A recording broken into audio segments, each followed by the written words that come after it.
Libro de los Hechos, capítulo 2.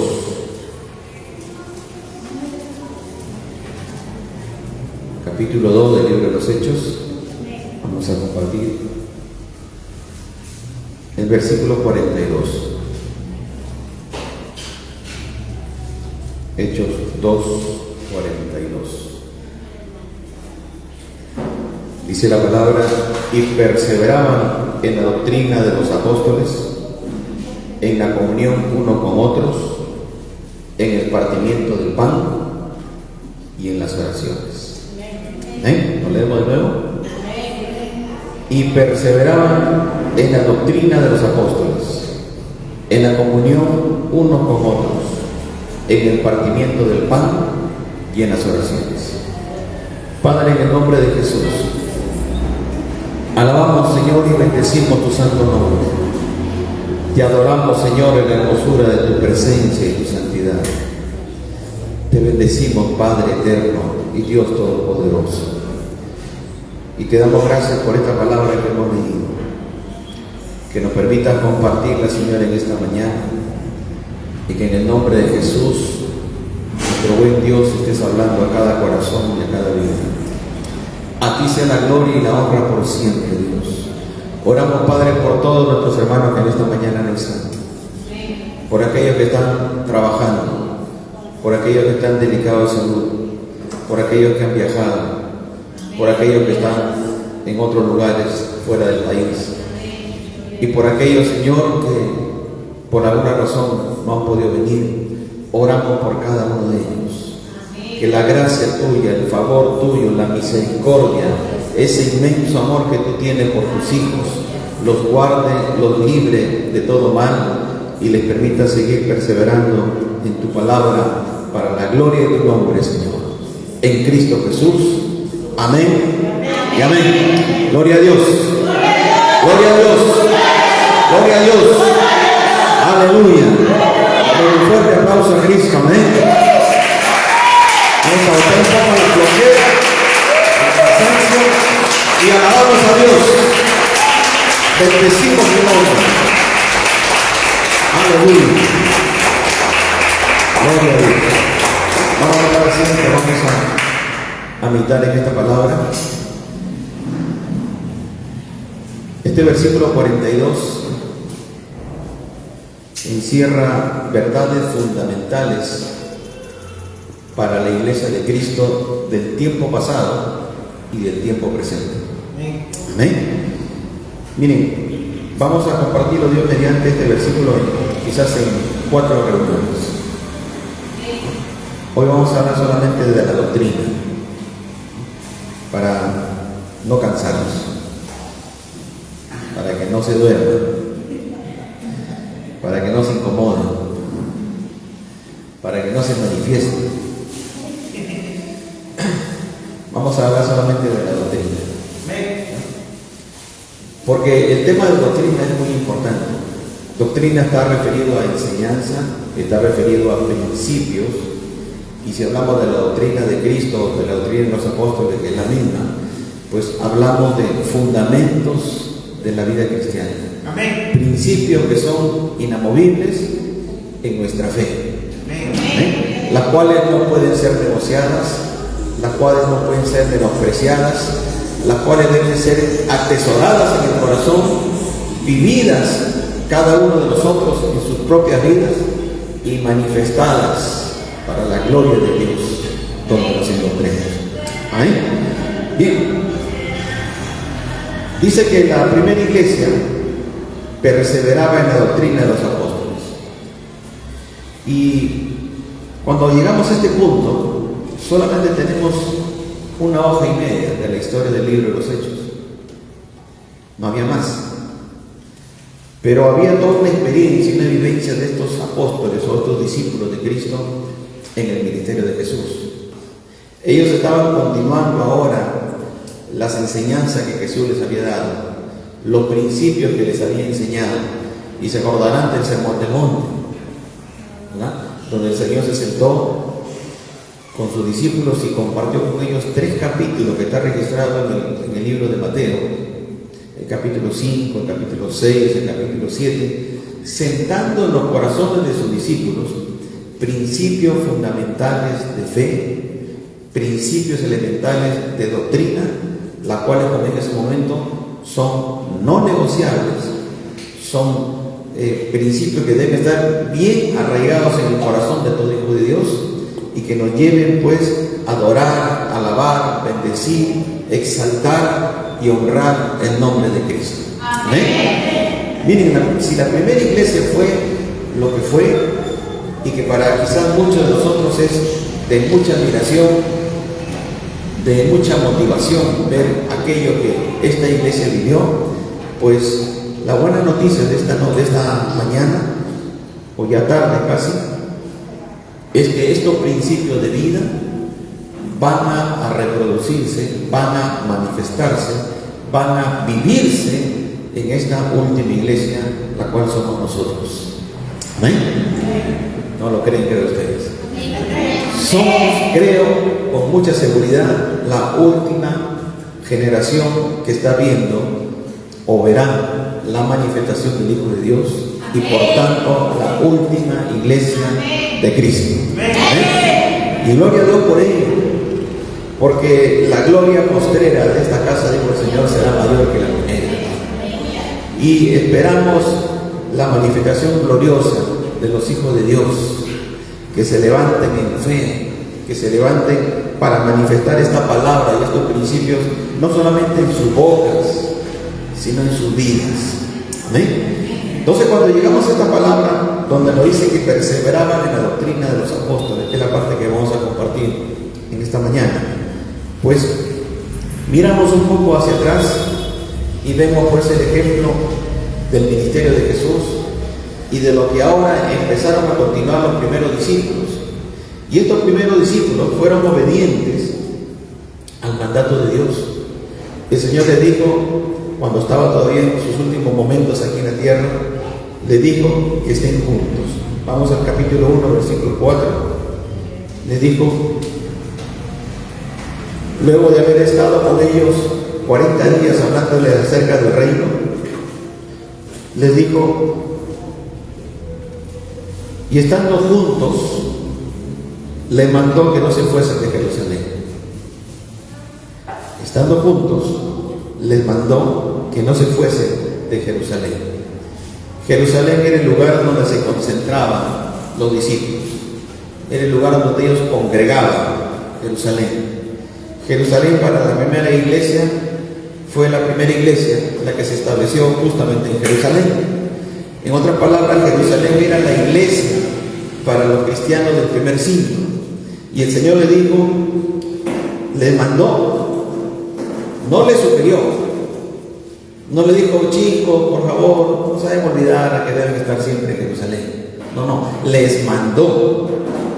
Y le dijo, ustedes deben estar siempre juntos y deben quedarse en Jerusalén. No se vayan de Jerusalén.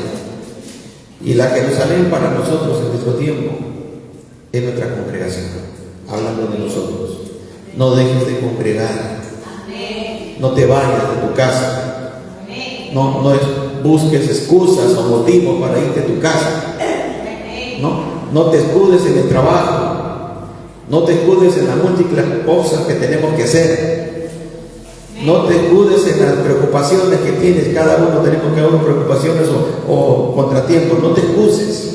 El Señor le dijo, no te vayas de Jerusalén, estén juntos, porque había una palabra, había una promesa para ese pueblo. Le dijo, y espere la promesa del Padre. Espere la promesa del Padre, la cual les dijo, oíste de mí. Y el Señor nos vuelve a decir lo mismo en este tiempo. No te vayas de la comunión con Dios. No te vayas de tu casa espiritual. No te entretengas en las cosas de este mundo. Recuerda, Dios ha dado promesa. Y la promesa que tiene la iglesia de este tiempo ya no es la venida del Espíritu Santo, es la venida de Cristo. Pero es necesario que estén juntos. Es necesario que no estén dispersos. Es necesario que estén en la casa espiritual, buscando de Dios, no moviéndote de tu Jerusalén, porque hay una promesa de parte de Dios. La promesa es el retorno de Jesús. En este tiempo era el avenimiento, la venida del Espíritu Santo, la cual el Padre iba a enviar, y le envió. Se cumplió la palabra 10 días después que Jesús estuvo hablando de estas cosas. Se cumplió la palabra. Amén. El número 10 está relacionado con tiempo de prueba, ¿no? Si leemos Apocalipsis, el capítulo 2, dice, para la iglesia de Esmirna, le habla de 10 días de prueba, y seréis probados durante 10 días. El 10 es un tiempo de prueba. Y Dios está en este 2022 empezando a probar a su iglesia, empezando a probar en su fidelidad, empezando a probar si realmente van a recordar sus palabras y sus promesas. Y le está diciendo, muchachos, es tiempo de aprender a estar juntos. Es tiempo de olvidarse de divisiones, de rencillas, de celos, de envidias, de luchas y de cosas que están muchas veces en la mente y en el corazón. Es tiempo de aprender a estar juntos. Es tiempo de recordar las promesas de Dios. Es tiempo de permanecer en Jerusalén, porque el Señor va a cumplir su promesa. Luego de un tiempo de prueba, vendrá la promesa. 10 días después fue la promesa para estos discípulos como prueba. Tenían que en esos 10 días estar juntos. Y qué incómodo quizás haya sido para alguno de esos 120 que no se lleve bien con algunos de los que estaban ahí. Qué incómodo puede haber sido de repente para alguno aguantar a Pedro durante 10 días estando juntos, ¿no? Porque Pedro tenía un carácter poco especial. Qué incómodo pudo haber sido de repente para los demás discípulos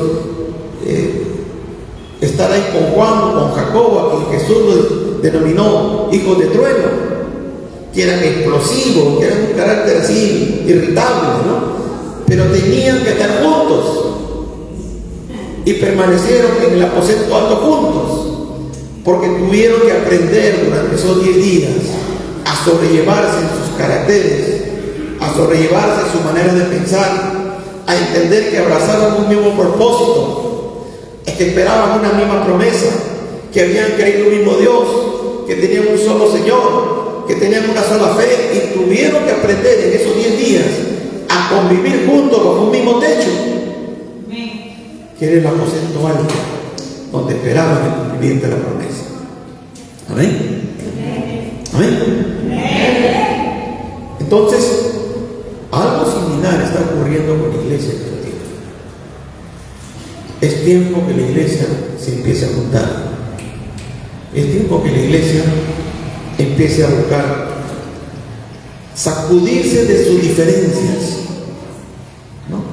Primero empezamos por nosotros. Sacudámonos de nuestras diferencias. Sacudámonos de todo malentendido. Sacudámonos de todo pensamiento equivocado. Sacudámonos de todo interés personal, porque es tiempo de sumar fuerzas. Es tiempo de estar juntos. Es tiempo de buscar de Dios. Amén. Los discípulos de este tiempo sabían que Jesús iba a ir. Sabían que del momento que Él partía, se iban a quedar solos. Y eran 10 días que tenían que sostenerse entre ellos mismos, esperando la venida del Espíritu Santo, el cual había sido prometido por el Padre y ratificado por Cristo, que estaría con ellos todo el tiempo hasta el fin de los tiempos. Y que era la presencia que ellos necesitaban para poder enfrentar ese mundo tan adverso en el que estaban. La iglesia de nuestro tiempo también tiene que entender eso. Amén. Que solos no podemos, juntos sí. Y un principio fuerte de la palabra de Dios es la unidad. Si no hay unidad, hay división. Si hay división, no hay fuerza. Si hay división, no hay bendición.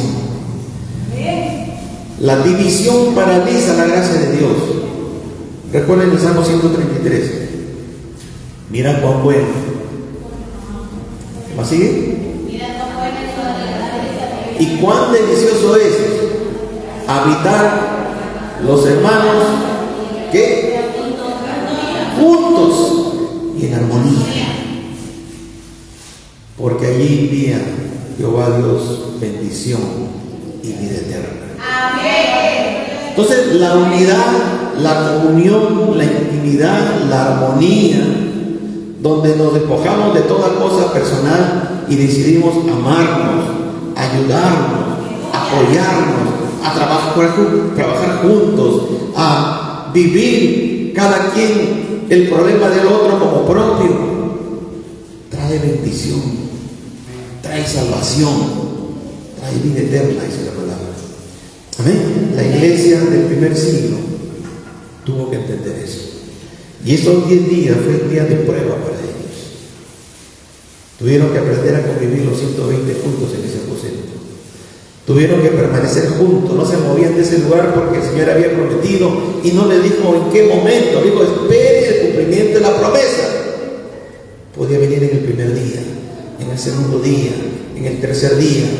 Nadie se imaginaba que iba a venir en el día 10.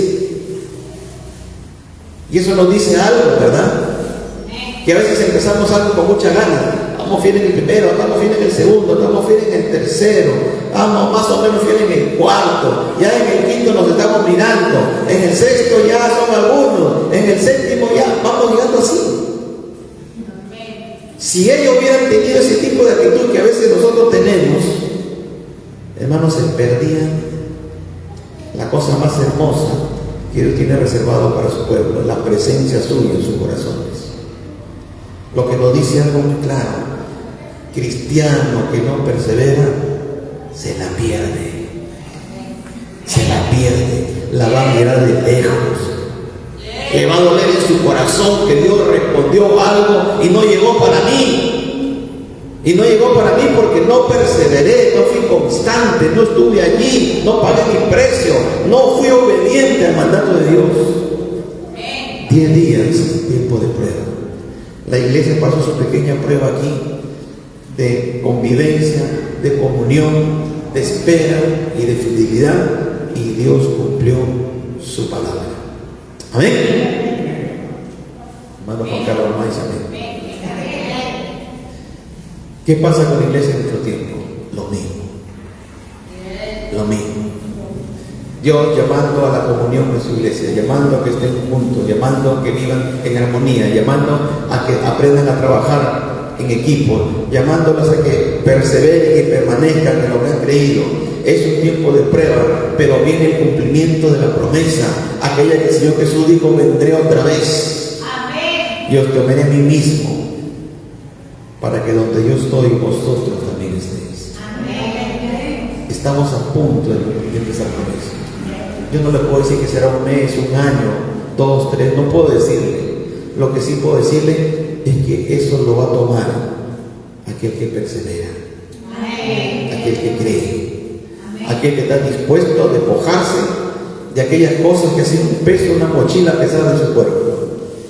Y estoy dispuesto a decirle: voto mi paquete y decido abrazar a mis hermanos, decido trabajar juntos, decido dejar a un lado mis pataletas, porque es tiempo que yo entienda que me plante firme en el cuerpo de Cristo para ser un instrumento útil para la gloria de Dios.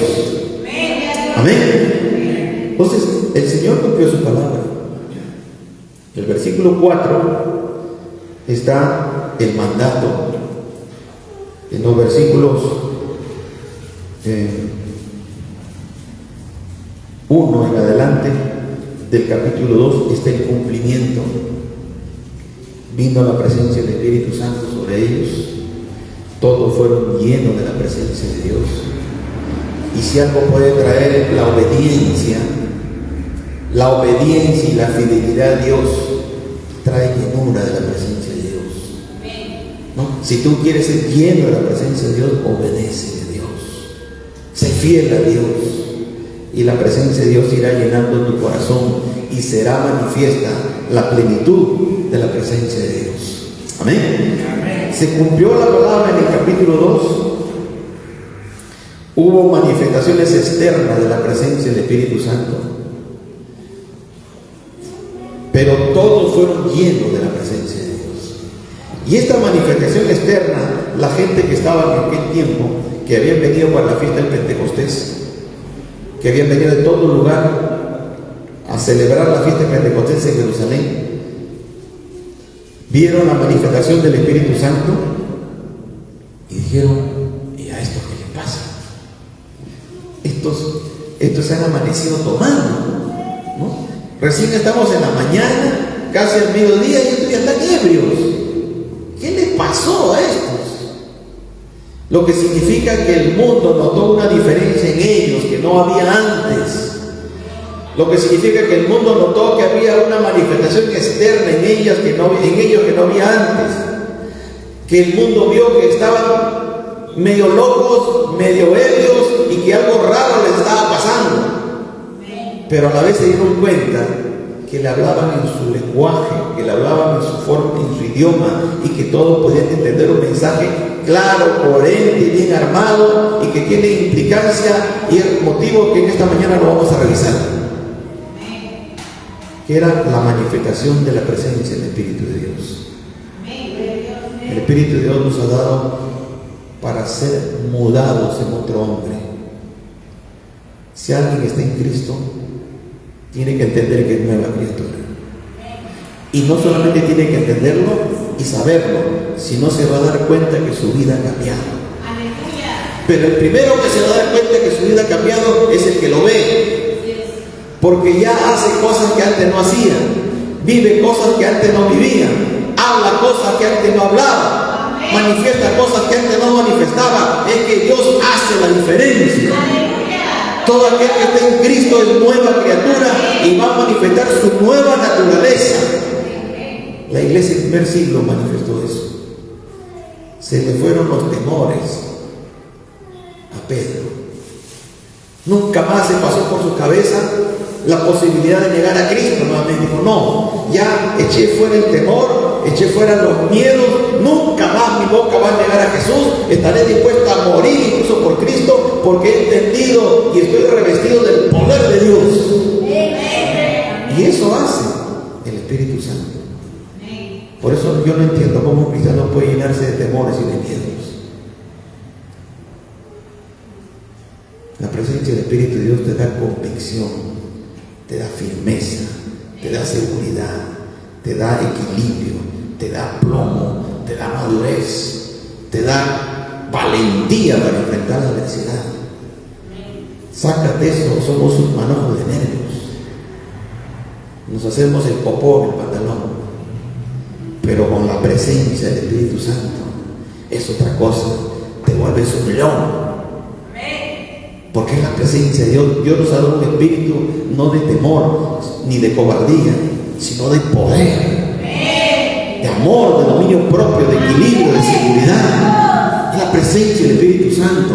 Por tanto, si tú estás temeroso, asustado, que te da miedo, que se te mueve el piso, dobla tus rodillas y busca de la presencia de Dios. Y no te levantas hasta que estés seguro de quién eres en Cristo Jesús. Porque Dios nos ha dado un espíritu de poder, de dominio propio, de equilibrio, de madurez, de poder enfrentar la vida con seguridad, no con miedo, con ¿qué será de mí? ¿Qué va a pasar conmigo? Me están persiguiendo, me están buscando.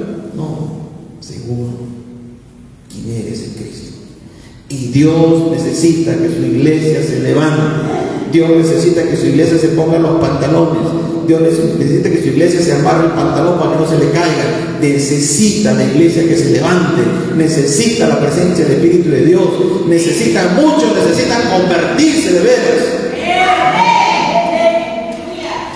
La iglesia de este primer siglo realmente lo manifestó. Y hubo muchísima gente y ocurrió el primer discurso, la primera prédica. La primera prédica de un verdadero convertido. La primera prédica de uno lleno del Espíritu de Dios.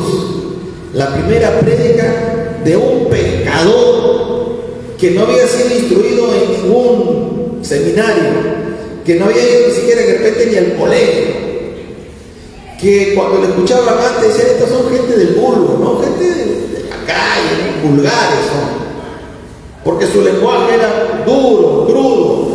Pero de pronto se levanta este Pedro y agarra textos del Antiguo Testamento, lo agarra los salmos, palabras, y arma todo un mensaje bien estructurado, bien armado, con entendimiento, con coherencia y sobre todo con valentía para enfrentar a la gente y decirle en su cara a la gente: ustedes mataron a Cristo. Esto solamente lo puede hacer alguien que está lleno de la presencia de Dios. Y la iglesia de nuestro tiempo tiene que cambiar su mensaje, dejar ese mensaje suavecito, enamorador, donde solamente él habla de las bendiciones de Dios, que venga Cristo y el Señor va a bendecir tu hogar, tu familia, te va a sanar, te va a ir todo bien. Ese tipo de mensaje no es el mensaje de la primera iglesia. El mensaje de la primera iglesia está aquí. Y van a ver cómo Pedro pone la palabra, van a ver pero cómo levanta a Cristo, van a ver pero cómo enrostra a la gente de ese tiempo, enrostra la obra de Cristo y le dice: ustedes hicieron esto, ustedes rechazaron, ustedes son culpables, al punto que dice, ellos se sienten acorralados y ¿y ahora qué haremos? ¿Qué hacemos? Y ahí le dice: arrepiéntete. Ese tipo de mensaje necesitamos, hermanos. Pero ese tipo de mensaje es solamente producto de alguien que está obedeciendo a Dios, de alguien que está lleno de la presencia de Dios, de alguien que está caminando con Dios, de alguien que estuvo en el aposento, de alguien que estuvo esperando la promesa, de alguien que estuvo dejando a un lado sus berrinches y se plantó firme en Cristo Jesús. Necesitamos ese mensaje. En la iglesia de nuestro tiempo se tiene que levantar un mensaje así. No solamente nosotros, sino la iglesia de Cristo en el mundo. Se va a levantar, hermanos, porque la iglesia que el Señor va a levantar no es la iglesia que tiene las características de nuestro momento. No, es la iglesia que es incluso más fuerte, más punzante, más conocedora, más llena de la presencia de Dios que incluso la iglesia del primer siglo. ¿Dónde la creemos? ¿Qué podemos hacer? ¿Qué podemos hacer, hermanos, si creen dos? Suficiente con dos para hacer la gloria de Dios. Bien, entonces esta iglesia, a través del mensaje que Pedro da, del versículo 14 hasta el versículo 21, Pedro se encarga de aclararle a la gente lo que estaba pasando. Dice: por si acaso, yo y los hermanos que están conmigo no estamos borrachos, no nos hemos fumado de la mala, no estamos de boleto tampoco. Lo que pasa es que Dios ha hecho en nosotros el cumplimiento de la promesa. Y si no me crees, ahora escúchame el mensaje que te voy a dar. Empezó a partir del versículo 22. Todo lo que dice del 14 hasta el 21 simplemente está confirmando y teniendo en la mente aprendido Joel capítulo 2 del versículo 28 hasta el 32, para pararse delante de la gente y decirle: miren, no estamos serios, no estamos locos, Dios ha cumplido la promesa, aquella que está registrada en Joel capítulo 2 versículo 28 al 32, que dice así: todo el mensaje. Y Dios ha cumplido su palabra. Ahora escuchen. Y empieza a partir del versículo 22 y empieza a desarrollar el mensaje. Un mensaje que va desde el versículo 22 hasta el 39, digamos así. Y desarrolla todo un mensaje, tremendo mensaje, con texto bíblico, con palabra, con confrontación, con denuncias, pero a la vez también con salidas. Y ese es el mensaje. Sería bueno que lo revisemos en casa. A todos los que nos gusta compartir la palabra, lo revisemos, analicemos qué puntos está tocando acá Pedro, cómo presenta el mensaje, cómo coloca determinados pasajes, ¿Cómo sustenta esto y lo desarrolla para llevar a la gente al arrepentimiento? Amén. Bueno, a través de este pasaje, lo que hace Pedro es levantar en alto el nombre de Jesús. Porque el centro de su predicación es Cristo. Él se enfoca en Jesús. Se enfoca en el Jesús cuando dice, escúchenme estas palabras: Jesús Nazareno, varón aprobado por Dios entre vosotros, por las maravillas, prodigios y señales que Dios hizo entre vosotros por medio de él, y como vosotros mismos sabéis.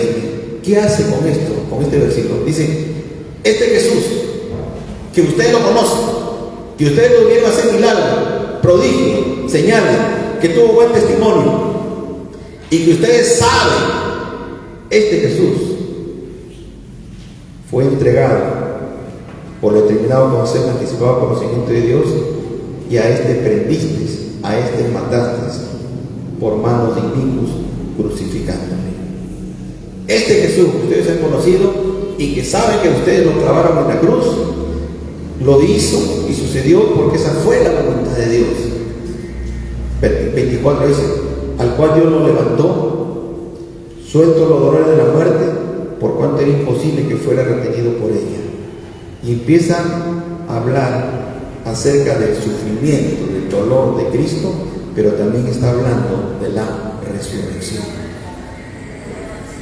Porque David dice, y cita el Salmo 16, donde enfoca que efectivamente Jesús murió, que efectivamente fue crucificado, pero que no vio corrupción, porque estaba escrito que su santo no iba a haber corrupción y que iba a ser levantado de los muertos. Que este Jesús era la promesa que Dios le había dado a David, y que en este tiempo iba a ser levantado como el Cristo que el Señor había prometido. A este Jesús el Padre lo resucitó, y ustedes son testigos de eso. ¿Qué estaba tratando de decir o hacer Pedro? Estaba levantando el nombre de Cristo y diciéndole, Él es el cumplimiento de las promesas, Él es el Mesías prometido, Él es el ungido de Dios, Él es el descendiente de David que se prometió, Él es el cumplimiento de la palabra, y como Él es el Cordero que fue entregado por ustedes y que murió por ustedes y que la religión lo crucificó, pero eso es cumplimiento de la palabra. Porque a ese Jesús resucitó, y ustedes lo saben. Está demostrando verdades que son fundamentales en el creyente.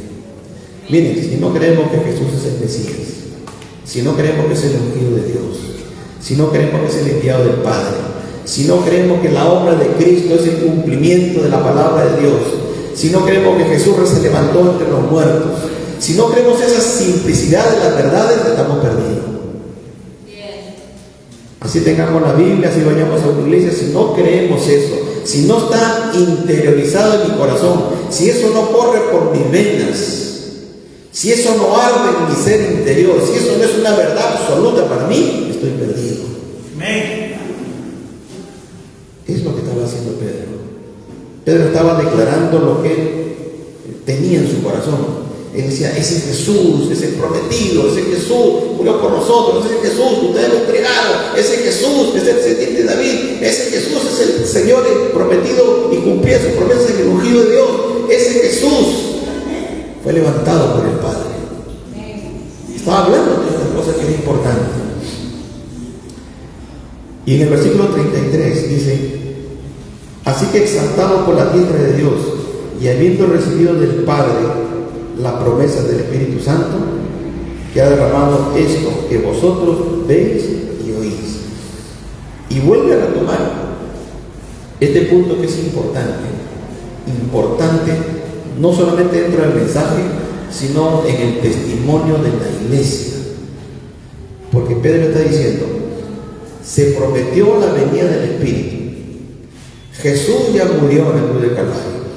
El Espíritu Santo ya vino y lo estás viendo a través de nuestras vidas. Se ha cumplido la palabra delante de tus ojos. No solamente has matado al Mesías y lo has visto resucitar, sino que ahora has visto el cumplimiento de la palabra, y nosotros ahora somos la iglesia, y nosotros ahora somos los hijos de Dios, y nosotros ahora somos los enviados del Padre para continuar esta tarea, y tú lo estás viendo. Y eso debe tener claro la iglesia del Señor. Todo cristiano debe tenerlo claro. Porque a veces algunos se confunden. Ve a determinada secta, religión por ahí y se sienten menos. Y vienen a su mente pensamientos: ¿no será que ellos tienen la verdad y yo estoy equivocado? ¿No será que yo más bien creí en la mentira y ellos están en la verdad?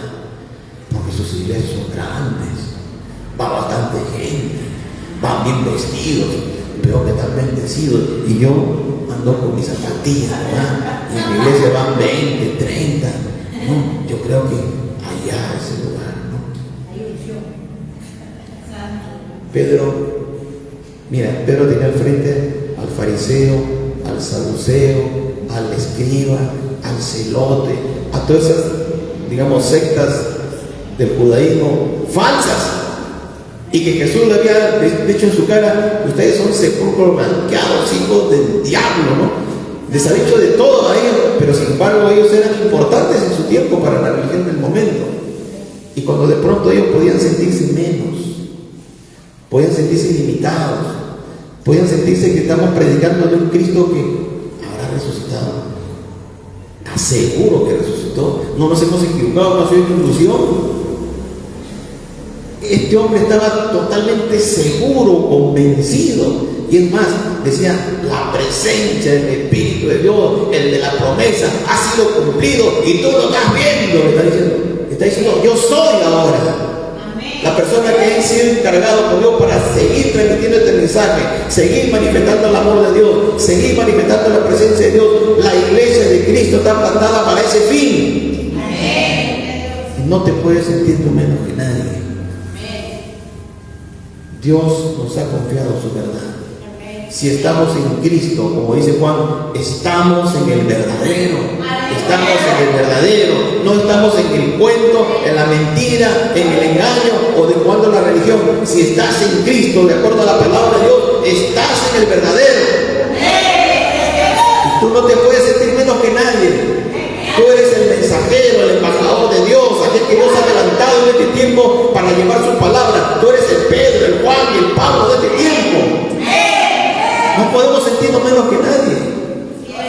No podemos rebajar su mensaje. No podemos menospreciar ese encargo. Y eso tenemos que tenerlo claro como cristianos. Porque ¿qué se ha visto en nuestro tiempo? Ahora, antes de explicar: no, yo no estoy preparado. Yo no sirvo para esto. Yo no sé. Anda tú sí, yo no. Ese tipo de mensaje o ese tipo de actitud, ¿te imaginas en el tiempo de los apóstoles? Si acá tenemos a un Pedro que está lleno de la presencia de Dios, plenamente convencido, no solamente de que caminó con Jesús, sino que se cumplieron las palabras, se cumplieron las promesas. Jesús murió, se levantó, me mandó el Espíritu, todo lo que dijo se ha ido cumpliendo, y todo lo que la palabra dice se ha cumplido. Por tanto, ahora yo soy ese vaso que Dios ha levantado para ese fin. Los temores, las limitaciones que podamos tener cada uno de nosotros tiene que ser echado fuera en el nombre de Cristo. Miren, porque cada uno de nosotros tenemos algo que decir que ha hecho Dios en nuestras vidas. Todos. No podremos ser de repente grandes predicadores, pero sí me puedo parar al frente para decirle: varón, yo te hablo de un Cristo que yo lo conozco. Él cambió mi vida. Él derramó su sangre y Él me ha limpiado mis pecados. Yo me siento libre. Yo quiero que tú también seas. Y le estás predicando. No necesitas tener una biblioteca en la cabeza. Le estás predicando por lo que tú tienes en tu corazón, por el amor que Dios ha puesto por esa alma, por lo que tú mismo has vivido. Le estás predicando. Y eso es lo que tiene que hacer la iglesia en nuestro tiempo.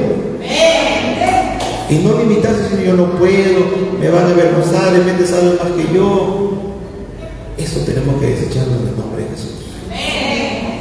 carpintero, un pescador, pero mira cómo predica este hombre. Tanto así que los religiosos del tiempo dijeron, caramba, ¿cómo aprendió este hombre? Este no era pescador, este no era un hombre que no sabía ni hablar. ¿Cómo puede predicar esto? En verdad estuvo con Jesús. La misma gente llegó a esa conclusión. Por tanto, hombre y mujer que estamos acá, y hagamos lo que falta, y lo que nos escuchen, despercúdete de todo temor, porque Dios nos ha dado de su Santo Espíritu si estamos en Cristo, y ese Santo Espíritu te capacita. Él es el que habla, Él es el que hace la tarea. Tú solamente ponte en tus manos. De repente no tienes nada que decir, pero Dios pondrá las palabras y Dios usará tu vida, porque quiere Dios usar la vida de cada uno de nosotros. Si tú no lo haces en la vida, las piedras lo van a hacer. Ese es el tiempo que hemos llegado, y tenemos que prepararnos porque se viene un avivamiento fuerte. Tienes que estar ahí, tú tienes que estar ahí. Tú no tienes que estar mirando de lejos, no, tú tienes que estar ahí. Tú tienes que estar ahí. Vamos a comprar más parlantes, tú tienes que estar ahí. ¿Entiendes? Hombre y mujer, hermano, para predicar la palabra en la calle. No dice que sea hombre y mujer. La gloria de Dios. Así que los hermanos que están acá, hermano, amárrate tu pantalón, porque la hermana te va a quitar el micrófono y el balón. Acá hay hermanas bravas, acá hay bravas. Entonces este Pedro, mire el tremendo mensaje que se da. Y dice la Escritura, ahora citó el Salmo 110 para hablar de la deidad de Cristo, para decirle, mira David, ¿de quién habló? Si David ni siquiera vio a Jesús, pero lo vio espiritualmente.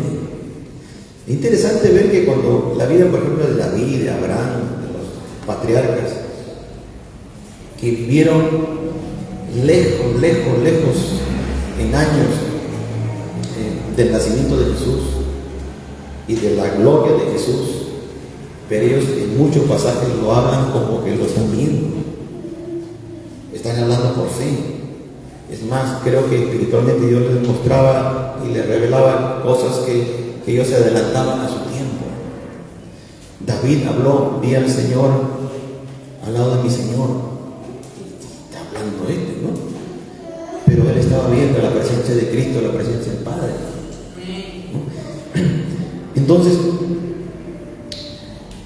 si el Señor hizo eso en aquel tiempo con aquellas personas sin la plenitud del Espíritu de Dios, simplemente con un mover del Espíritu, ahora, ¿cuánto más podrá hacerse en nuestro tiempo con la plenitud de la presencia de Dios? ¿Cuánto más? Hermano, prepárate, porque Dios te va a hablar al oído, te va a hablar con voz audible. Prepárate porque vas a ver visiones, vas a ver sueños, ¿no? Y son cosas que Dios va a empezar a hablar fuertemente a sus hijos. No es solamente de uno, Dios va a hablar a su iglesia, a su pueblo, va a advertir, va a mostrar, va a hacer cosas, porque es otro momento, hermano. Así como el diablo se ha perfeccionado en sus métodos, y ahora está usando su 5G, está usando sus hologramas y esas cosas que el hombre hace por influencia del enemigo en muchos casos. El Señor tiene que superar eso. Tiene que superar. Ahora que están hablando de esas llamadas que te pueden transportar en imagen a otro sitio para que quien estás hablando te pueda ver, van a hacer esos teléfonos posiblemente este año. Entonces el Señor no se puede quedar atrás. Tiene que levantar a su iglesia para volver a los tiempos de Felipe. Ahora te vas, ya no dejas sin moto ni moto, ya hagas así. Es así, vienen esos tiempos. Dios no puede quedarse atrás con su iglesia. Dios levanta su iglesia para estar en otro nivel. El diablo dice, fíjese, yo tengo más cosas.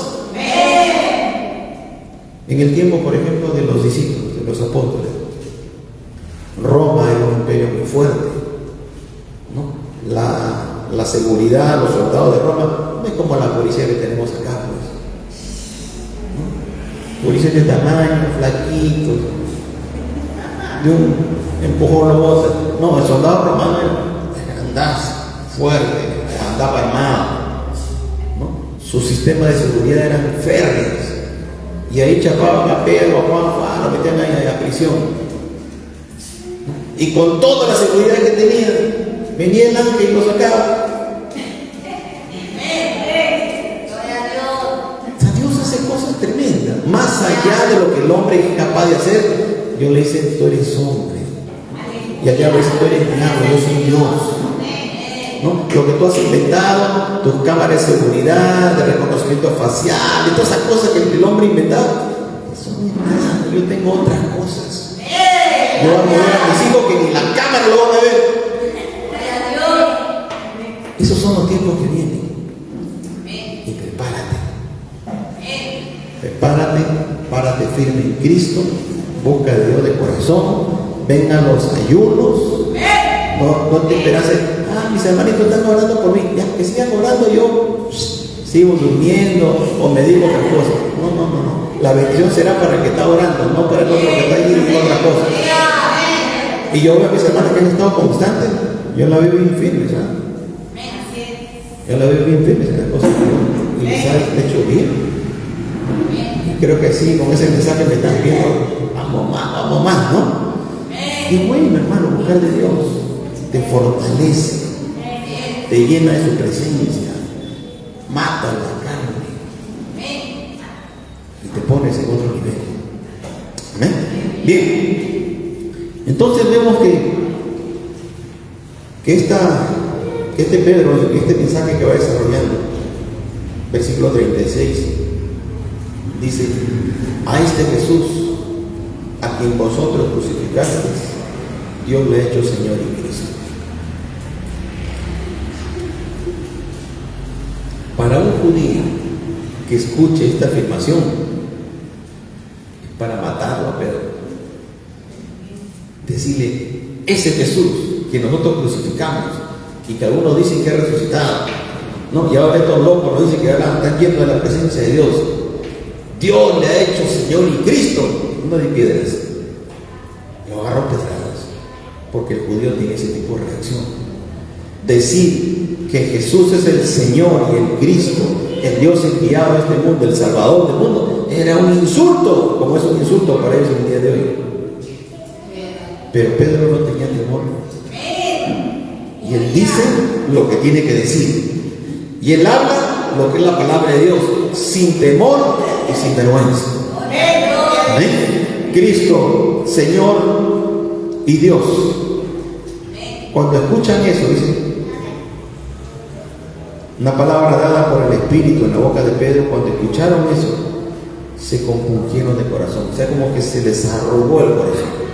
Sintieron internamente dolor, culpabilidad por lo que estaban escuchando. Algo así como que nosotros matamos al Mesías, ¿no? Al enviado de Dios para salvación de nuestro pueblo, lo matamos. Y ahora, ¿qué esperanza tenemos? Si al enviado de Dios lo hemos matado, ahora ¿quién nos puede salvar? Todo eso pasó por la mente de ellos. Y el Señor le dice a través de Pedro,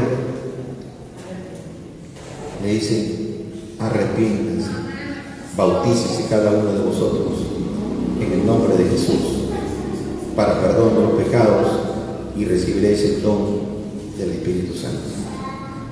O sea, los llama al arrepentimiento, los llama a la evidencia externa de ese arrepentimiento que es el bautismo.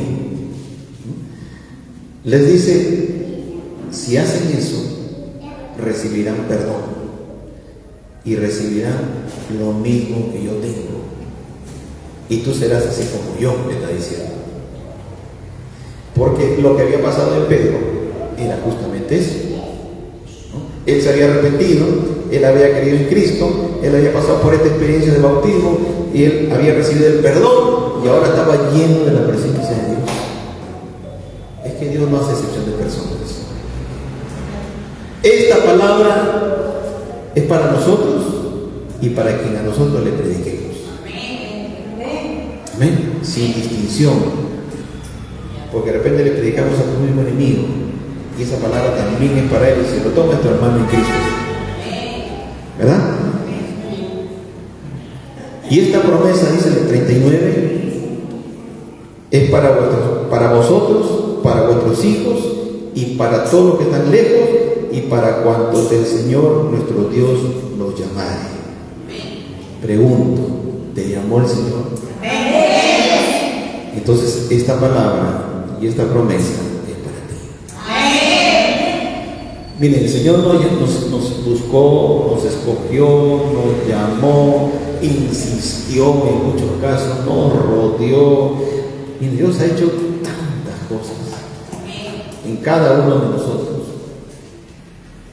Yo no sé cómo fue en cada uno de ustedes, pero sí sé cómo fue en mi caso. Que ha sido un acoso. Dios te acosa, en el buen sentido de la palabra. O sea, te busca por todos los medios, ¿verdad? Te vas a estudiar algo, te encuentras con un cristiano que te habla de Cristo. Te subes al carro, se sienta a tu lado alguien que te habla de Cristo. ¿Dónde te vas? Te sientes como acorralado.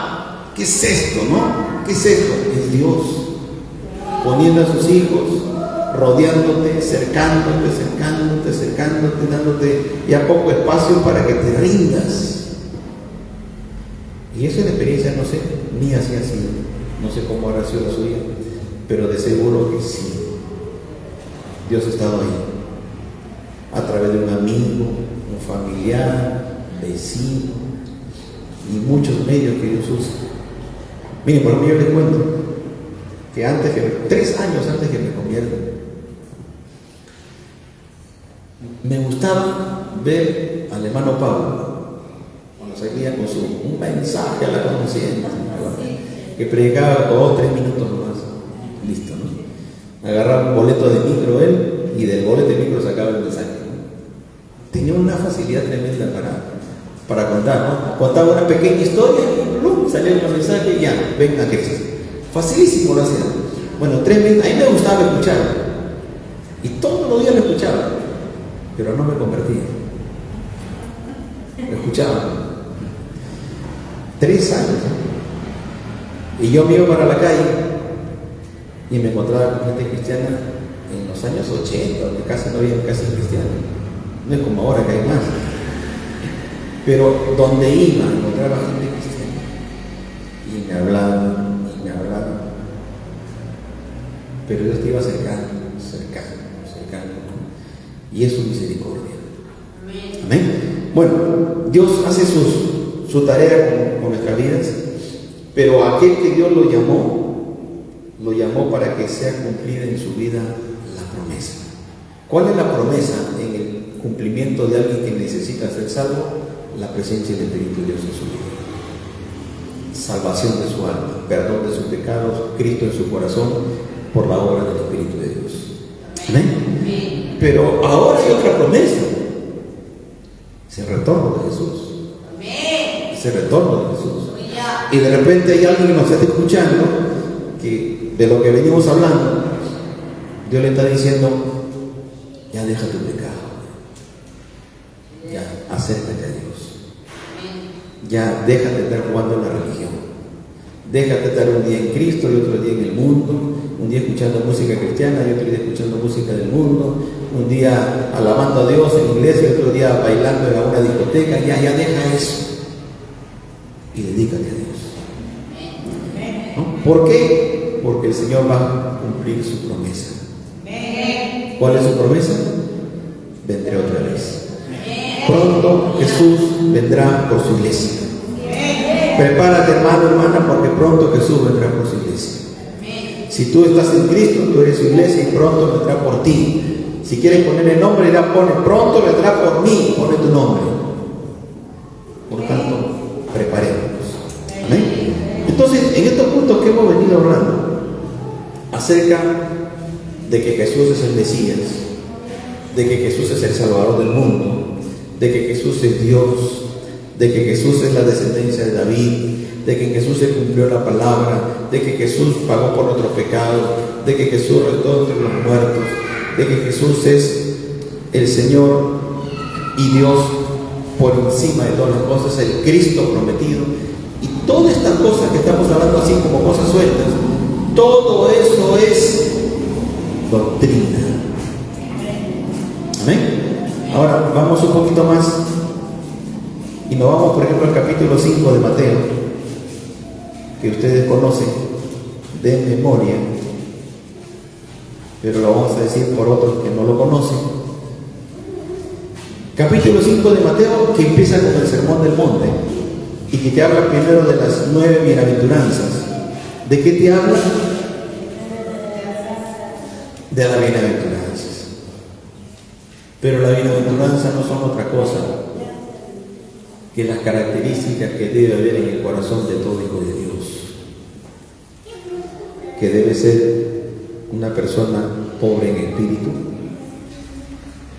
no es una persona orgullosa y soberbia, no es una persona que piensa que se lo merece todo, sino una persona que manifieste su condición y su necesidad de Dios, que se presente ante Dios y diga: Dios, yo no soy nada, miren, pero tengo todos los títulos universitarios, tengo plata, tengo todo, pero delante de ti no soy nada. Me declaro en quiebra espiritual, estoy perdido, Dios. Y ese tipo de gente es la que Dios quiere escuchar, ¿no? Porque ahora dicen: no, yo conozco teología, yo sé esto, y seguro, a mí nomás a venir a enseñar la palabra, yo conozco la palabra. Ese tipo de personas está bien lejos de Dios.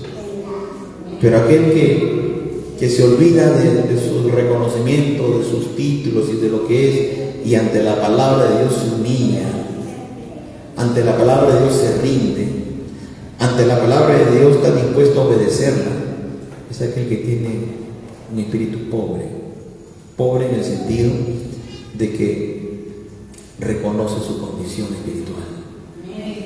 ¿Amén? Y esa fue la primera bienaventuranza, y ese es el primer eslabón de la cadena.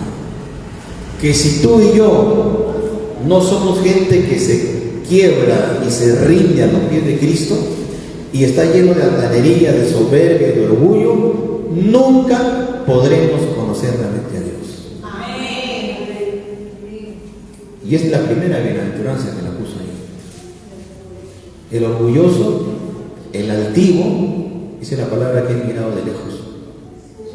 Se podrá romper la garganta orando, pero yo ni lo escucho.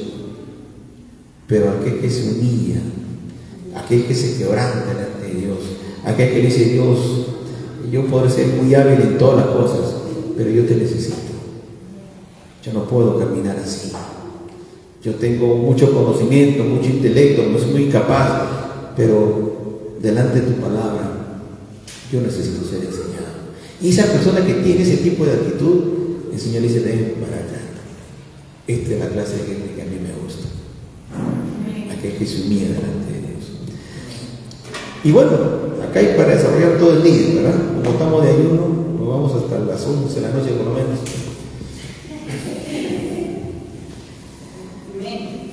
Hoy día han sido secuestrados, por si acaso. Ustedes no se han dado cuenta, les aviso. Los han secuestrado el día de hoy. No se van a poder mover de su silla. Están secuestrados el día de hoy. Sí o sí se va a consumir esa carne ahí en el asiento. Y bueno, el pobre en espíritu, ¿no? El que llora y que luego experimenta consolación. Bueno, realmente todo este tema hemos hablado durante todo el año que pasó, pero solamente lo voy a mencionar. El pobre en espíritu, el que es sensible en su clamor y que puede encontrar en Dios consolación y no en el hombre. Acá le hago un pequeño comentario. Hay algunos que tienen problemas emocionales, espirituales, y van corriendo al hombre a buscar para encontrar consuelo. Pastor, deme la palabra porque me siento en el suelo. Ya no doy más. Me quiero cortar la oreja. No, está bien que haya la confianza para aquellas cosas, pero tenemos que aprender a ir a los pies de Cristo. ¿Me entienden? Tengo que aprender a depender de Dios. y no del hombre, ¿no? Y peor, ¿qué diremos del caso de aquellos que tienen amiguitis, ¿no? Tienen amiguitis y tienen su amiguita o amiguito de confianza a que le cuentan todas sus penas y lloran en su hombro, ¿no? Y que cuando tienen algún problema van a correr a buscar a la amiguita, Y la pregunta es, ¿y el Señor? ¿Verdad? Entonces, ¿cómo yo voy a aprender a recibir consolación de parte de Dios si estoy corriendo a la consolación de una persona? Yo tengo que aprender a ser consolado por Dios. Yo tengo que aprender a conocer cómo Dios abraza, cómo Dios trata. Y lo voy a poder aprender cuando me humillan en su presencia y lo busco en oración y yo experimento el abrazo de Dios, la paz de Dios, cómo Dios te reconforta tu corazón y cómo al abrir su palabra te da una palabra que te trae fuerza y ánimo y te levantas fuerte, con ganas de haber encontrado algo en Dios. Y esa experiencia que tú tienes en Dios, luego tú la compartes y puedes consolar a alguien que está pasando esa primera etapa donde le gusta correr al brazo de alguien y le puedes decir, varón, así es, así son.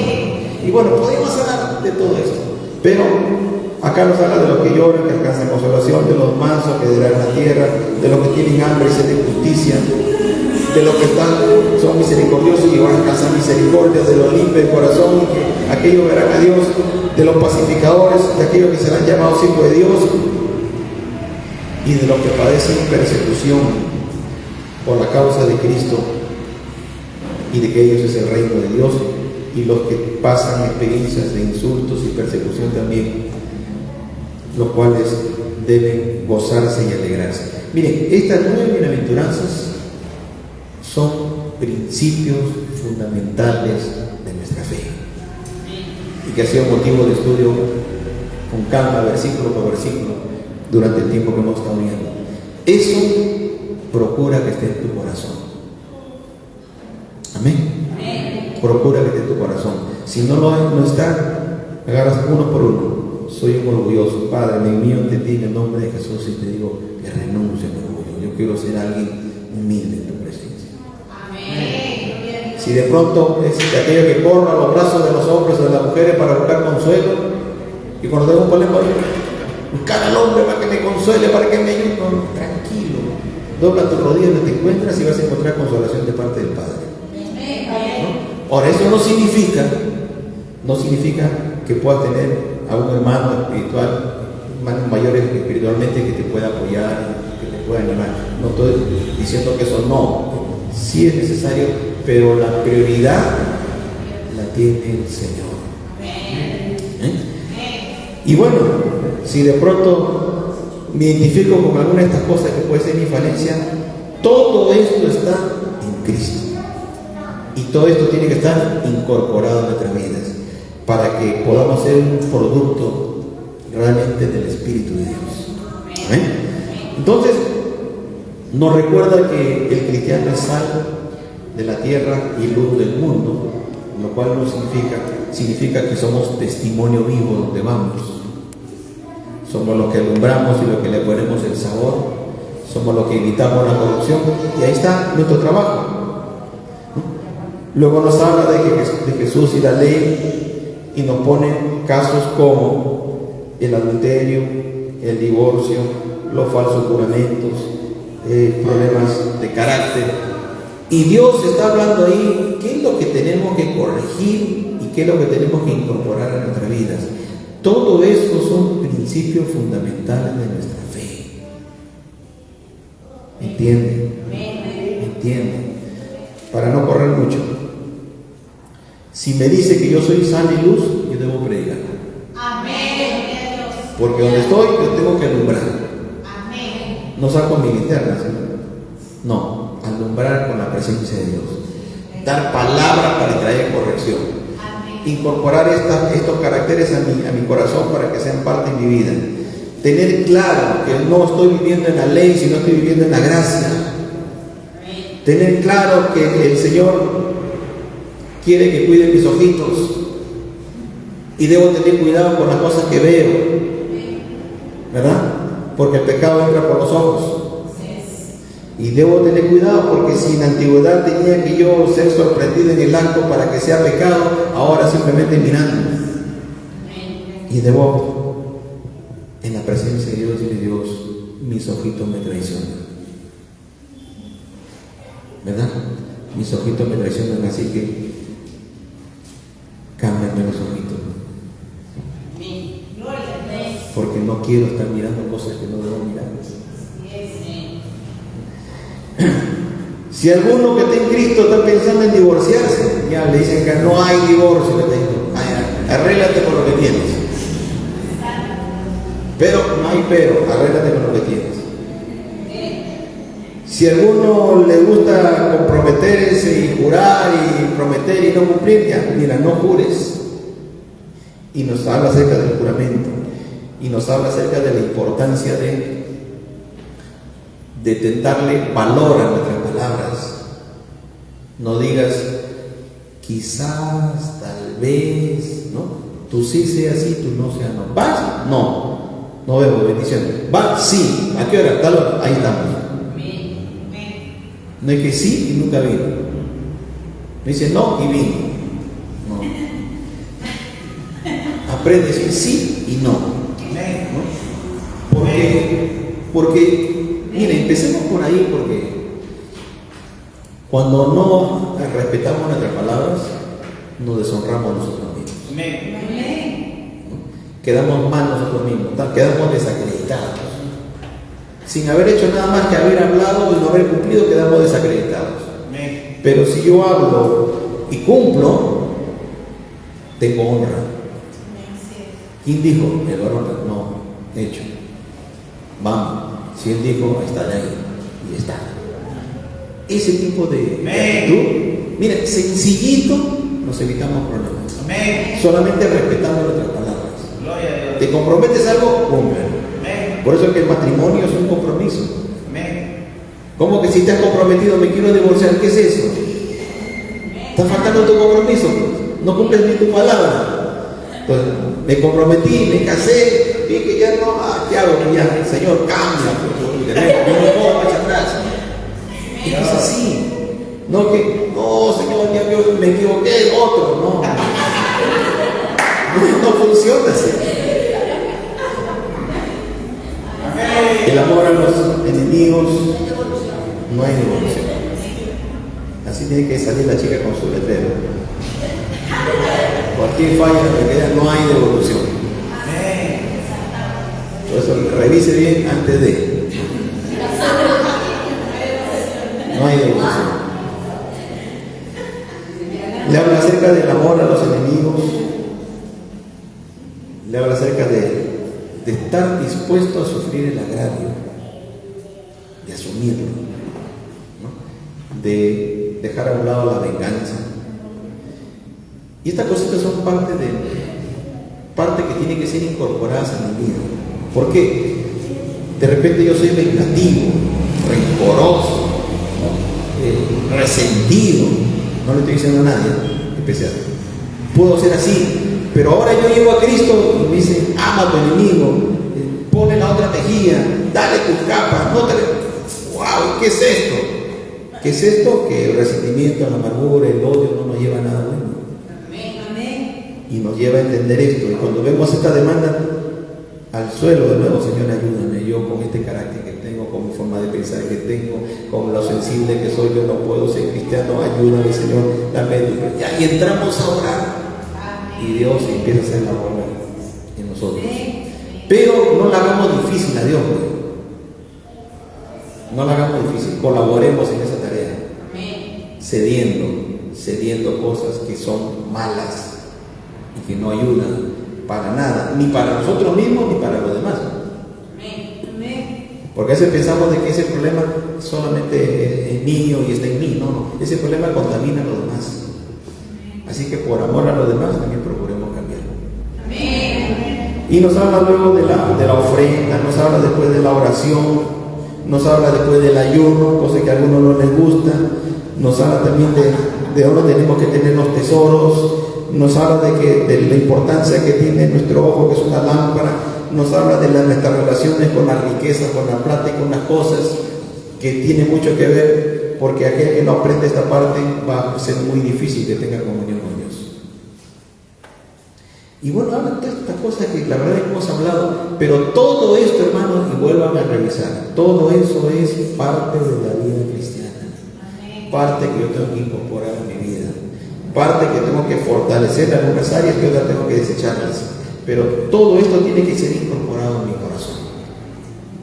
Amén. Luego me habla que yo no debo ser aquel que esté juzgando a la gente, diciendo, mira cómo vino el día de hoy, el día de culto, cómo puede haber venido así, que está irreverente. No, ese tipo de cosas, déjalos hablar. Pon tu mirada en Cristo. Pon tu mirada en Cristo. Amén. Y si algo más allá de la crítica o del cuestionamiento que pueda haber, si fuera así, acércate a la persona y dile, amén, en privado. No te vas a molestar, me parece que así, papá, y conversa, se entiende. Ahora, no es mi parecer, sino es, en la Biblia dice, ¿ok? Para no entrar en mucho detalle. Y luego nos habla de la actitud que debemos tener frente a los afanes, frente a las cosas que enfrentamos. Y este capítulo 6, la verdad que en este tiempo que estamos, tiene plena vigencia. Plena vigencia, porque acá está de qué voy a comer, de qué voy a vivir, de qué me voy a vestir y cómo voy a pagar. Acá está todo eso. Por tanto, un cristiano no puede vivir ni afanado, ni ansioso, ni desesperado, ni al borde de la locura. No es el diseño de Dios que un cristiano ande así. Y si hemos andado así antes de conocer a Cristo, pues tenemos que entender que tenemos que cambiar. Y tenemos que cambiar porque una vida en esas condiciones es una vida que no tiene paz con Dios, es una vida que no tiene conocimiento de Dios, es una vida que está buscando resolver sus problemas por sí mismo. Cuando en realidad el que llega a Cristo tiene que recordar y entender que ha sido comprado por Dios. Es propiedad de Dios. Ya tu vida no depende de ti, depende del que te compró. Tienes que entender eso, porque a veces nosotros somos muy hábiles en querer resolver todos nuestros propios problemas. No importa que si eso signifique no ir nunca más a un culto. ¿Por qué? Porque estoy trabajando, porque tengo que hacer, porque estoy muy ocupado. Mira todas las cosas que tengo que cumplir y está justificado con lo que tengo que cumplir. No voy porque tengo que hacer todo esto. Falso, totalmente falso. Ese tipo de actitud te está diciendo, he decidido no creer en Dios, he decidido ser yo el propio Dios de mi vida, he decidido ser yo el que me sustente a mí mismo y no necesito de la ayuda de Dios, ni la protección de Dios, ni el sustento de Dios, nada de Dios, yo mismo soy. Es una vida totalmente idolátrica y ajena a la voluntad de Dios. Posiblemente hemos vivido así antes de estar en Cristo, pero llegando a Cristo, el Señor lo primero que nos hace recordar es, ojo, yo te compré. Yo he pagado un precio por ti. Por tanto, tu vida me pertenece. Y yo voy a cuidar de ti. Y yo te voy a pastorear. Y yo te voy a sostener. Y nada te va a faltar mientras haga de mí tu pastor. Y un montón de textos hay relacionados con todo esto. ¿Cierto? No, pero yo no. Ya, entonces tú no quieres que te compre, ándate para el mundo. Arréglatela por allá. Pero si yo de ahí vengo, justamente porque de ahí viene, ya has sido golpeado, ya sabes lo que es la vida, ya sabes lo duro que es vivir sin mí, ven para acá y aprende. Aprende de que tu vida, yo la compré y pagué un precio. Por tanto, tú eres mi propiedad. Y si algo tienes que hacer, simplemente vive en gratitud. Punto. Señor, ¿qué puedo hacer para agradecerte? Obedéceme, sé fiel, predica mi palabra, sírveme, adórame, alábame. Y cuando tengas que trabajar, trabaja. Pero recuerda, no te olvides quién te compró.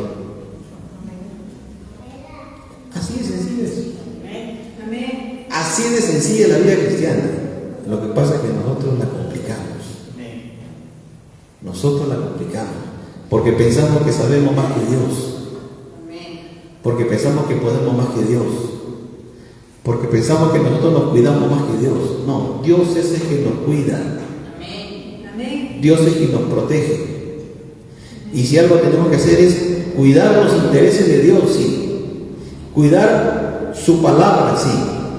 Por eso que el tema que estamos viendo el día de hoy es la doctrina.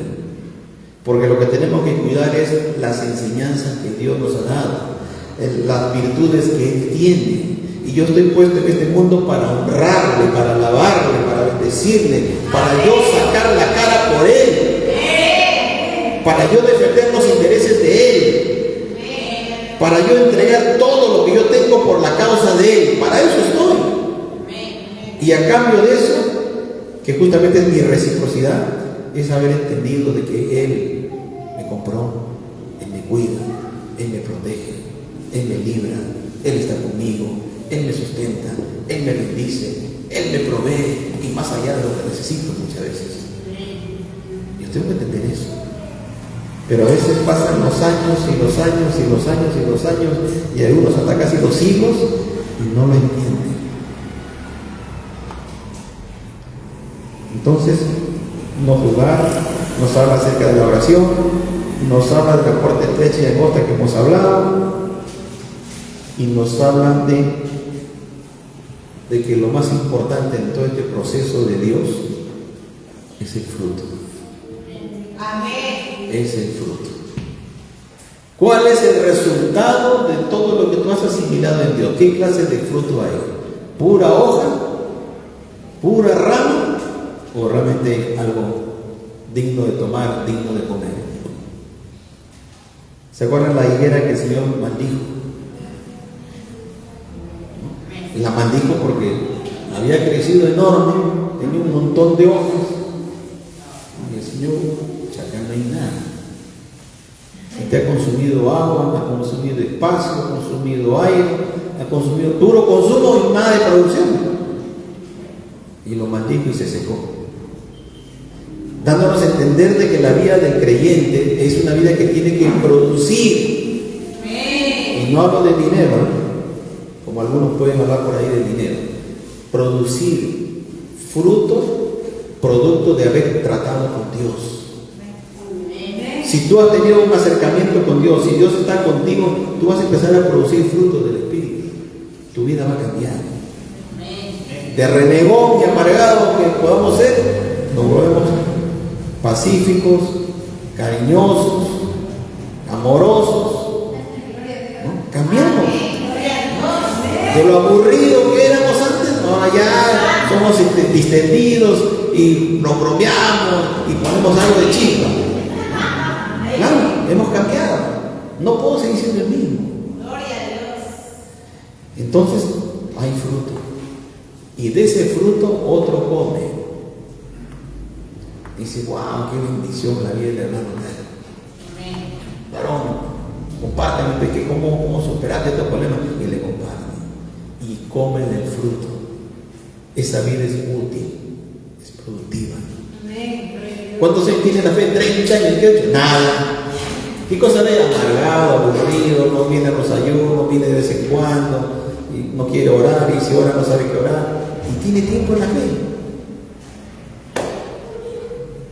¿Entienden? Entonces, el fruto, ¿qué es lo que se produce en esa vida?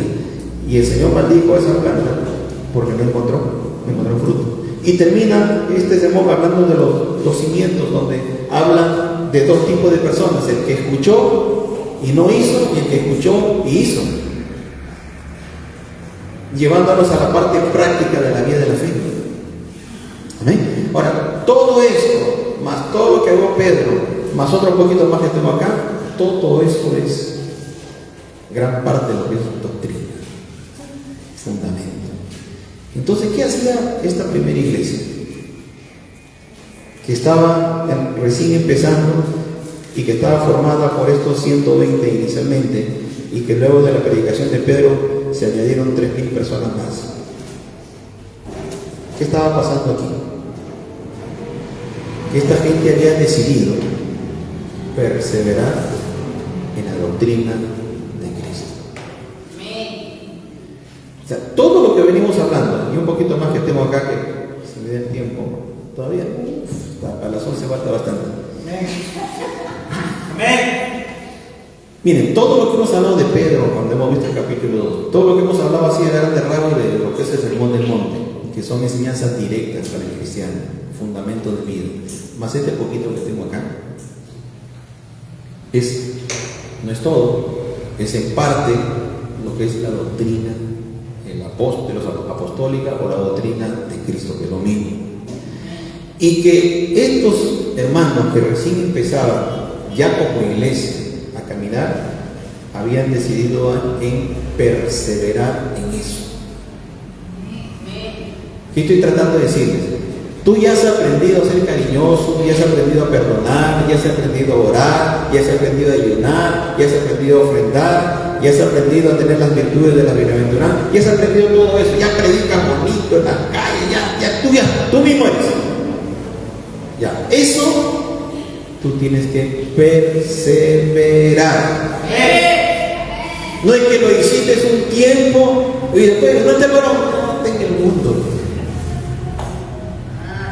No, tiene que perseverar, tiene que ser persistente, tiene que ser constante, tiene que estar ahí siempre avanzando en las cosas de Dios. Hermano, porque siempre tenemos algo que hacer para Dios y algo que ser de motivación para otros en las cosas de Dios. Ya estoy cansado de decirle, mire, tu presencia en las cosas de Dios anima, alienta a los demás, inspira a los demás, ¿no? Motiva a los demás. Pero tu ausencia, tu alejamiento, tus actitudes de berrinche traen tristeza, dolor, desánimo, desaliento y dudas de esa persona. ¿Será? ¿No será? ¿Será así que es el cristiano? Que no entiendo. Y le rompes la cabeza y el corazón a mucha gente. Pero si te plantas firme y te ven que estás ahí, luchando, motivando, alentando, si estás saliendo adelante, levantando al caído y estás produciendo cosas espirituales para Dios, entonces tú te conviertes en alguien que de repente no tiene muchas condiciones, de repente no tiene recursos, de repente no tiene mucho que ofrecer, pero el solo hecho de verte a ti es una bendición. Es una bendición, ¿no? Y cuando no estás, ¿cómo te extrañamos? ¿Cómo te extrañamos? Yo extraño por ejemplo un montón a la hermana Sofía. Yo le extraño. No, la hermana no era la que llamaba más que todos, ¿no? No era la que cargaba los parlantes, no era la que de repente hacía la limpieza como la hermana Mavi, que lo dejaba como un espejo, ¿no? Pero su presencia, ¿no? Reunión, primerita ahí, ¿no? Actividad, ahí estaba ahí. Algo que ella metía la mano. Evangelismo legal, ella salía también. En todo. Y eso es una bendición. Y ahora sí me decía, yo mismo me decía, o sea, yo soy más joven que la hermana y la hermana me ganó, ¿no? Para orar me ganó, para mí el puntual me ganó, para salir al evangelismo en todo me ganaba. Entonces para mí era una motivación, ¿no? De ver a alguien a sus años fiel, se esforzaba por darle al Señor, y eso que vendía de sus bolsitas, ¿no? Vendía bolsitas, pero nunca dejaba de servir a Dios, ¿no? Ella decía, no decía mi ofrenda ni mi diezmo, decía mi mensualidad, decía, ¿no? Acá está mi mensualidad, ¿no? Ella lo tomaba así, que era su compromiso con Dios, ¿no? Y posiblemente lo que traía era más de lo que ella debía haber dejado, pero se esforzaba. Y eso es muy valioso, de mucha motivación para nosotros. Yo le extraño, entendemos las razones por las que no está, pero le extrañamos. Pero otros que han sido de otra manera, no extrañamos. No extrañamos. ¿Por qué no? ¿Verdad? No he dicho a nadie, no he dicho nombre por acá. Lo extrañamos en las oraciones. Por el Espíritu de Dios fue preparado, fue encaminado por los apóstoles que estaban al principio. Y luego Él lo comparte a Timoteo. Miren cómo viene la transmisión de la fe y de la palabra de Dios. Él fue enseñado, Él enseña, y Timoteo tuvo que hacer lo mismo. Y le dice a Timoteo: pero tú has seguido mi doctrina, conducta, propósito, fe, amabilidad, amor y paciencia, persecuciones y padecimientos como los que sobrevinieron en Antioquía, Iconio y Listra, persecuciones que he sufrido y de todas me ha librado el Señor. Y también todos los que quieren vivir piadosamente en Cristo Jesús padecerán persecución. Ay, pastor, entonces ya mejor me voy al mundo. Es la verdad. El que quiere vivir en la palabra, ajustado a la palabra, lo van a señalar, lo van a acusar, le van a levantar cargos, le van a hacer frente, porque justamente las tinieblas hacen ese trabajo. Las tinieblas hacen ese trabajo. Las tinieblas se levantan para apagar la luz. Y la luz a veces se quiere acomodar las tinieblas y se vive a media luz. Y eso es lo que ha pasado con la iglesia en nuestro tiempo. Que por temor a que me hagan algo, a que me cierre mi canal, a que me tape la puerta, a que me pongan una multa, a que se vayan los hermanos porque es muy dura la palabra o porque es muy fuerte la exigencia, bajamos el tono de la luz, nos acomodamos en las tinieblas y a media luz vivimos más tranquilos. No, el tiempo de la iglesia presente es a la luz de Cristo. Que se levante la tiniebla, que se levante, pero vivimos a la luz de Cristo. Y eso es lo que Pablo le está enseñando a Timoteo. Mira, a mí me han perseguido, me ha pasado de todo, pero ojo, tú has sido enseñado en la doctrina y ya sabes lo que pasa, así que esa es parte del costo. Nadie dice amén. Hermanos, de verdad, nunca negociemos nuestra fe. Nunca te calles porque, ay no, si me callo voy a perder su amistad.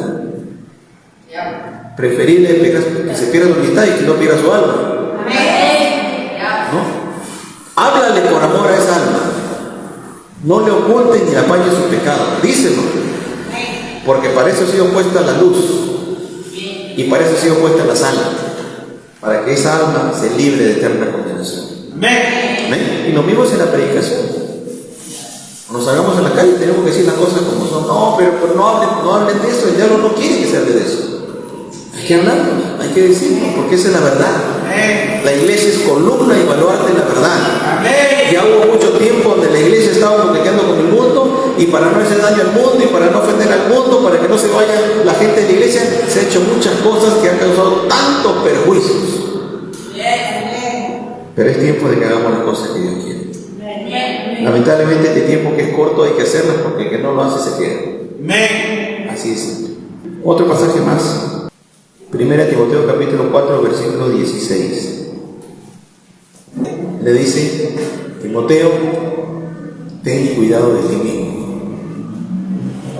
y de la doctrina, persiste en ello, pues haciendo esto, siendo persistente, siendo constante en cuidarse y en cuidar la palabra, si eres constante en eso, te salvarás a ti mismo y a los que te oyeron. Wow, esto sí que es pero candela, como se dice, de veras. Y escúchenlo, sobre todo los varones, escuchen. Pablo le dice a Timoteo: ten cuidado de ti mismo, no te confíes en ti mismo, no pienses que ya porque tienes 10 años en la fe ya estás en Cristo, ¿no? Le escuchaste ahí el pastor un día decir 3 años de permanencia en Cristo, ya estás más o menos seguro, ya pasé los 3 años, ya estoy seguro. No, la Biblia te dice: ten cuidado, porque el principal enemigo que tenemos somos nosotros mismos. Ten cuidado de ti mismo Y luego dice, y de la doctrina, y de lo que has sido enseñado, y de lo que estás predicando, y de la palabra que estás usando. Recuerda que tienes que ser fiel al consejo de Dios. No le añadas nada ni le quites nada. Remítete a lo que está escrito y punto. Porque si no haces eso y no eres persistente en cuidarte y cuidar la palabra, pues te puedes perder. Y a todos los que están contigo te lo llevas de cabeza al infierno. Es serio. Hermano, pararse acá para compartir es serio. Parece fácil, ¿verdad? Agarramos unos cuantos versículos, hablamos, animamos a la gente, gloria a Dios, ya está. No. El tema es bien crudo. El tema es bien serio. Lo que yo les diga, ustedes lo están tomando, ¿verdad? Lo toman, lo creen, lo comprueban. Pero ¿qué tal si yo les digo cosas que no son? Y están creyendo una mentira, como en muchos lugares lo han creído. Y arrastras a toda una congregación, no importa la cantidad que sea, pero es un grupo de gente, y te lo lleva de cabeza al infierno. Y en el día del Señor se tiene que dar cuenta de eso. ¿Por qué insistes en pequeño? Ya, hay que seguir en esa responder, pues se quedará mudo, pero luego también le va a decir a cada uno, ¿y tú por qué no chequeaste con tu Biblia? ¿Por qué te comiste el sapo enterito? ¿Por qué no revisaste la palabra? ¿Por qué dices a todo amén? A todo no se dice amén, ¿eh? Se dice amén a toda palabra que es de Dios, pero no se dice amén a cualquier cosa que alguien dice. Y ustedes escuchen bien, cuando hay algunas predicaciones por ahí, a todos dicen amén. Y se lo creen y lo toman, y aún cuando están equivocados. Como ese pasaje de Romanos 13, ¿verdad? Tenemos que someternos a las autoridades, porque las autoridades han sido puestas por Dios. Sí, es cierto. Y el sometimiento y la obediencia está en todo lo que la palabra diga. No, pero depende. No, acá no hay nada que dependa. Es el mismo principio de la sujeción de la mujer al esposo. Acá, ahí le habla claramente en Efesios 5, que vamos a estudiar más adelante. Le habla de que la mujer debe estar sujeta a su esposo como al Señor. Pero eso no es una carta libre para el esposo para que haga maltrato de la mujer, para que haga de la mujer pues, su empleada y su criada y que haga un trapeador de la mujer. No. Con la disculpa de que sométete, obedece y acata la palabra. No. Sométete en todo lo que es del Señor. Y es el mismo principio para Romanos 13. En todo lo que el Señor ha dicho, esa persona merece respeto, aunque no lo merezca, pero merece respeto y obediencia. Pero en las cosas que no están en la palabra, chao. Y ese principio, por ejemplo, ha arrastrado a mucha gente al error y traerá sus consecuencias. Entonces Pablo le dice a Timoteo, ten cuidado de ti mismo y de la palabra. Y ese cuidado manténlo constantemente, no un tiempito, no, constantemente. Nunca dejes de hacerlo, porque el día que dejemos de hacerlo nos podemos resbalar. La palabra es pura. Los hombres la tergiversan, los hombres la tuercen y la usan a su propio fin. Y he visto algunos que agarran un versículo, una línea a veces del versículo, y hacen toda una historia de eso que incluso está contra la misma escritura. Pero cada uno es responsable de sus actos. Pero lo cierto está, hay que tener cuidado. Y un último va para allá, no molestarlo más. Un último que viene mellizo. Mellicito, ¿eh? Marcos capítulo 1. Versículo 22. De otra manera no se me quedaban, hermanos. De otra manera iba a haber una estampida pero inmunda. No termine, están en todo. Salían por la ventana, ¿no?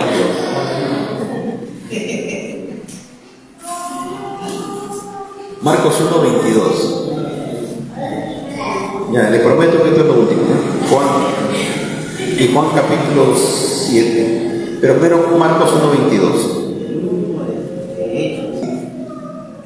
Y se admiraba de su doctrina, porque les enseñaba como quien tiene autoridad y no como los escribas. Está hablando de Jesús. Las enseñanzas y la doctrina de Cristo eran con autoridad, no como lo hacían los escribas, que también predicaban y enseñaban. Y en Juan, el capítulo 7,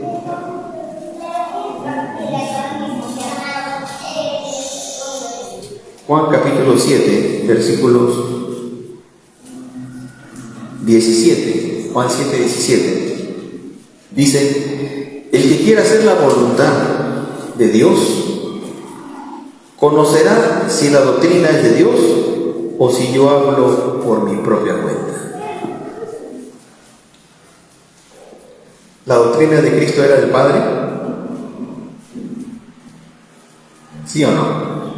¿Sí? Él no hizo nada fuera de la voluntad del Padre. Por lo tanto, cuando Jesús hablaba y enseñaba y predicaba y sentaba principios doctrinales, lo hacía de una manera diferente a los escribas. ¿Saben por qué? Muy sencillo. Jesús no solamente hablaba, Jesús lo practicaba. Ahí está la gran diferencia. Cuando tú hablas viviéndolo, tienes toda la autoridad para decirlo. Lo dice con seguridad, lo dice con convicción, porque lo vives. Lo sabes y lo vives. Cuando una madre corrige a su hijo, o un padre corrige a su hija, y viceversa, y te lo dice, muchas veces, te lo digo porque yo lo he vivido, te dice, ¿no? Te hablo con experiencia, escúchame. Y el otro te da locao, no, es un laberinto que hace.